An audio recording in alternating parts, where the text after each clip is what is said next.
আসসালামু আলাইকুম। হিন্দুদেরকে আদাব, অন্যান্য জাতিকে ধন্যবাদ।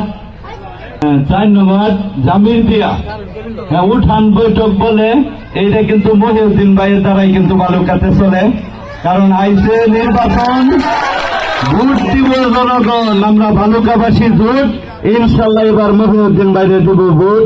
কারণ নির্বাচন দিচ্ছে সরকার, আমাদেরকে মেনে নেওয়া দরকার। কারণ মার কাউ দিতে না নাও আর বায়ু করতে না রাও, তোমরা খালি গোজা দিবা বাও। কারণ নির্বাচনের আইনে মহিউদ্দিন ভাই বয় কিন্তু ডাইনে, কাম হইব সাইনে, তোমরা খালি তুলিয়া দিবা লাইনে। কারণ আজকে দেখো ভালুকাতে মডেল থানা, এটা তো সকলেরই জানা। এক হাতে কি তালি বাজে, চিন্তা করলে লাভ নাই, আজে বাজে। কারণ এই লোকটাই লাগবো কাজে। ভুয়েট ইঞ্জিনিয়ার যে বলে তার ক্লাসমেট দ্বারা বাংলাদেশটা কিন্তু চলে। কারণ তোমরা আমার পরিবারের অংশ, আমি চাই না তোমরা ওইটার অংশ।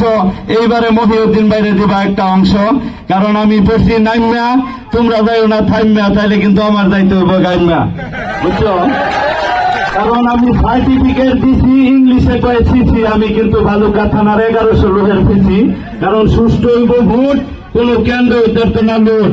কারণ করলে কেউ তেরি বেরি করতাম না, আর বেশি দেরি খালি দাম ছাইরা 1100 আনসারে কোন 2 হাতে বাইরা এমনি বালুকাতে যাইতে হইবে দুর্নীতি ছাইরা। কারণ কিছু লোকের নাই অভাব, তাদের ক্ষমতা নেওয়া হয়েছে স্বভাব, বুঝছো? এটা আমি কিন্তু দিতাম না জবাব। কারণ নির্বাচন করা কি ফরজ, তারা যে করতেছে খরচ, এটা নিব তুললা। ভাই বোনেরা তোমরা যাও না কিন্তু বললিয়া। কারণ জাগর 64 ডিস্ট্রিক্টে বাসা, এরকম বালুকা 2-3টা কিনার তাগর আশা। কারণ তোমরা গেরাইমা মগায় লাগে তো ঠগা, তোমরা ভোট দিবার পাও না জায়গা। এবারে কিন্তু বুঝবা, প্রিয় নেতা মহিউদ্দিন ভাইরে খুঁজবা। এর মূল্যবান অনেক আছে নেতা, আমি কি কইলাম কথা পরে আমি বলবো। আমার নেতার পরে আবার তোমার সাথে কিছু কথা বলবো, হাতে সময় অল্প, আমি আবার করবো গল্প। যে সকলকে ধন্যবাদ। আসসালামু আলাইকুম। ধন্যবাদ।